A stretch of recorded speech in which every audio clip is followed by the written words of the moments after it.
කේන්ද්‍රයක් එක්ක දෙකක් හදාගත්තා. ඒ නිසා වෙන බොහොම ගෞරවණීය අපි ආරාධනා කරනවා කොළඹ විශ්වවිද්‍යාලයේ සමාජ විද්‍යාලයේ අධ්‍යනාංශයේ මහාචාර්ය Mohammed Mahees පැතිතුමනි ඔබතුමාට මේ සභාව ආමන්ත්‍රණය කරන්නට. அடுத்ததாக முக்கிய உரை ஒன்று இடம்பெறவிருக்கிறது இந்த நிகழ்வுக்கானது. அதுக்காக வேண்டி நாங்கள் அன்புடன் நடைபெறுவது கொழும்பு பல்கலைக்கழகத்தின் கலைப்பேரவை தலைவரும் சமூகவியல் பேராசிரியருமான Mohammed Mahees அவர்கள்.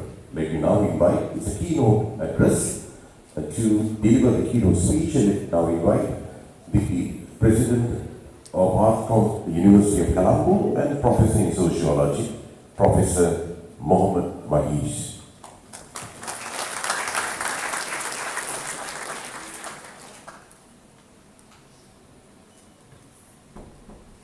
Good evening, everybody. I think I must speak in English because some of our foreign delegates and some of the officials are here. So very sorry, but I will try my best to speak in simple and more sort of informal way of interaction. So therefore, first and foremost, Her Excellency Miss Bonnie Harbach, the Honorable Ambassador of the Kingdom of Netherlands, and also we who have Mr. Rohan Hettiarachchi, the Executive Director of the Federal, and the other Director Board members, and also Commissioner General of the Election, Saman Ratnayaka, and who has been always with us and inviting Ms. Prasanna and other distinguished guests, and the people who are going to receive their awards and certificates. And thank you very much for the invitations and for your continuous goodwill towards me. I think I just want to tell you that, Madam, you know that my country is a very historical country. You know very well about that. It's around 2,500 history. So, but unfortunately, today we are at a very huge crisis. We know that although we have very nice, beautiful biodiversity, richness, and also natural resources. If you see just for example in my country, you can see the largest animal in the land and water we have. I mean the whale and the elephant. And all the natural resources we have. Although there are countries like Brazil and India, those are large countries. But Sri Lanka is a small country where you can have all the resources. And also Sri Lankans are well educated. We had a very good health profile. But unfortunately, we are today in a crisis. Everybody knows that. We have to accept it. It's a bitter truth. Although we are here celebrating, some of the people are extremely in trouble. Some are not having foods. Some are not having access to education and health. So therefore, we have to look back the crisis. But unfortunately, we know if you look at the country like Australia, New Zealand, their history is very short, maybe 400 to 500 years. But they are well in advance. Today, the unfortunate incident is the youth of my country. They are dreaming to go for another country. So even educated people are leaving. Even people who are going to be educated are also not having positive hopes about their stay here. So therefore, we know that we are in a huge crisis. This is not going to be a simple thing. But my simple question is, I think you also can understand what I am telling. Who should be responsible for this one? Who is responsible? So one can simply tell that politician must be responsible, who has been ruling our country. Even when foreign rulers left this country, we were in a good position. We were in advancing positions. We were very much equal to a country like Japan, Malaysia and Singapore. But today, we can't imagine about our country. So then who should be responsible? Is it only politician? No. will say they are the first responsible people who put this country into this tragedy. Now, who is the second group? Who is the third group? I think the second group may be educated people of this country, or maybe government officials of this country, and youths of this country. What about the citizens? What about the voters? So the whole country has to be responsible for this crisis. Sri Lankan leaders were elected not by Netherlands. Sri Lankan politicians were elected not by British or Americans. So they were elected by our people, our citizens. So therefore, directly or indirectly, we have to take the responsibility of this crisis. That is what we are experiencing. So then we need to get out of this crisis. Then only we can think about our future. You know, Excellency, the middle class educated people are leaving, some of them are planning to leave. Then what about the general public, the farmers, fishermen, daily earners, especially those who bring foreign currency, people who work in Middle East, in the tea industry, as well as people who work in the apparel industry? They can't leave. Whatever happens, they are to stay here. So therefore,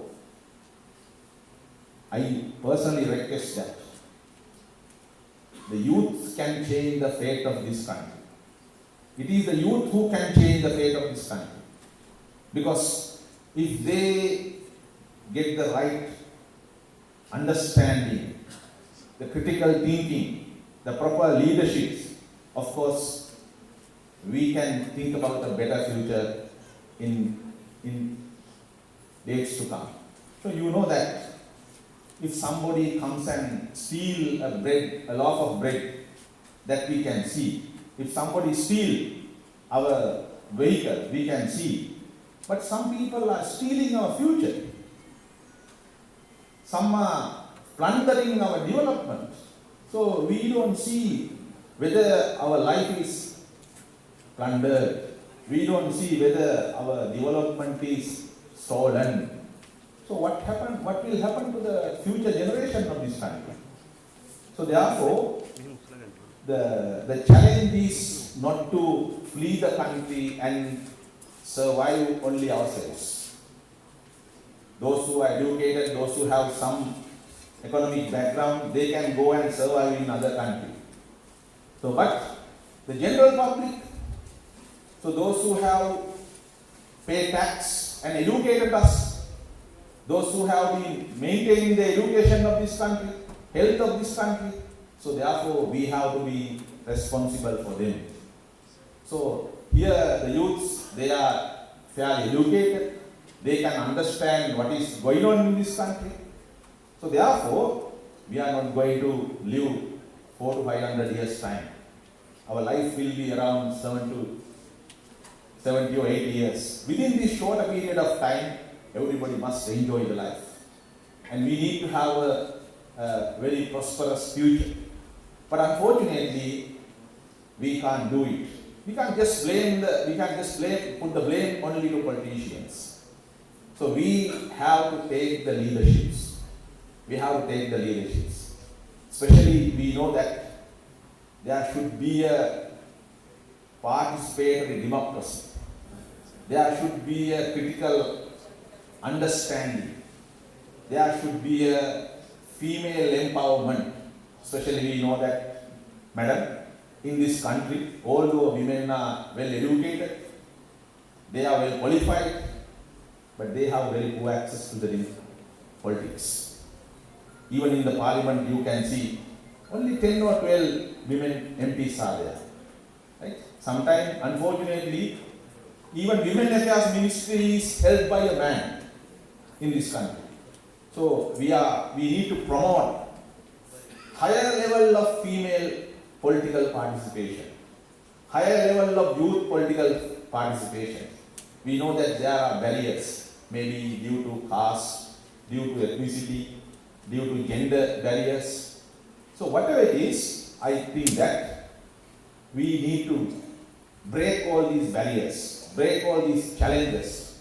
We know that nothing is impossible. When the youths and the general public are silent, anything is possible to happen.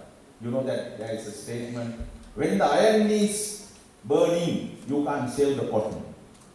When people are silent, when society is not responding, when the citizens are concerned about their personal matters, politicians can do anything else. So therefore, we need to awaken, we need to go after the people and make some awareness among the people. So then only we can bring a change. Otherwise, we can't bring a change. Otherwise, the similar thing will happen. I don't know what's going to happen. So therefore, what I am proposing is, we need to think some new and critical way of leaderships. Especially, we know that we must be grateful and thankful to Pafferel, especially including the leadership of Mr. Rowan Hettiar. So they have been doing a very great job. To be frank, I am not just praising or appreciating them just because I was given this keynote speech. I know that. The interesting thing is, they have picked up people from all parts of the country and representing all the communities, all three Muslims, Sinhalese and Tamils. And also they have picked people from all different education level. This is very democratic way of picking people and training them. So I have seen, even I get involved with some of the training sessions, I have noticed that. So they have good sense of understanding. So that sense was given to them. You know that we can ask from somebody, how do we think by? Whether we think by brain or whether we think by heart. Sometimes our rational thinking is good, but it is not humanitarian. You know, in one place, the great American leader Abraham Lincoln says that when you put a price tag to your knowledge and skill, never put a price tag to your humanity. Even if we are educated and intelligent or whatever the position we hold, we should not forget about the normal people and the general public. So therefore, I think as a youth who come from the different part of the area, different social background, you have to take the leaderships. You have to take the leaderships. And you have to train yourselves. You have to have a very, very tolerant and patient leaderships. Because you sometimes there could be a popular things and popular political parties and popular setups, but you have to go after the real things. Because it's a really challenging job, how to separate the proper thing from the popular. People are always running after the popular things, the popular bandwagon. But I think the knowledge and the experience you gain from here is more than enough for you to differentiate the right thing and the critical things. So we have to be more modern. Especially we know that sometimes Sri Lankans are modern only by using material things and devices. For example, Sri Lankans are using quite a modern, sophisticated mobile phones and devices, but their attitudes are not that modern. They are very pre-modern sometimes. They don't think that women can come to the leaderships. They don't think that the low caste man come to the leaderships. But today, look at the country like India. They are changing. So we have to be modern not only by using the material things, we also have to be modern by changing our attitudes. So then only we can go for a bright future. Because our lives will be over in another 10-15 years' time. But you have far more time to go ahead. Sometime in future, when there will be election, we know that politicians are very, very strategic and smart in bringing some unnecessary crisis, especially ethnic tensions, some social conflicts, but you have to be very smart, more than them. You have to be very critical. So My request is to you need to develop a very pragmatic leaderships. You need to be with people, you need to part of them, and also you need to have a very critical knowledge. So then of course, you will be the most important people of this country, because there is no owner of this country. All are guardian of this country. So you are the guardian of this country. No one can own this country. So you as a guardian, you have to empower our citizens. That is the most important thing. You can just get your certificate and get back to your home, but that is not the end of your duty. So if you can change 10 to 15 people at your context, that is what we are expecting, especially Safaril is expecting. So therefore, I don't want to continue my speech.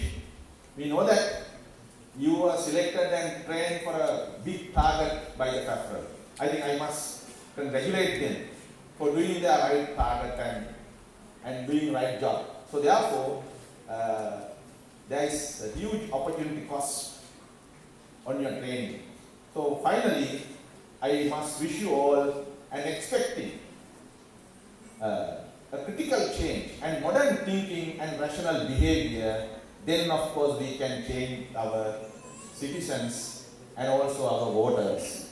Finally, we will have a good leadership and our country will be in the right track. So thank you very much for the Safaril organization and Mr. Rohan Hettiarati, especially Mr. Sanya, who always gave this opportunity to deliver this speech. Thank you very much.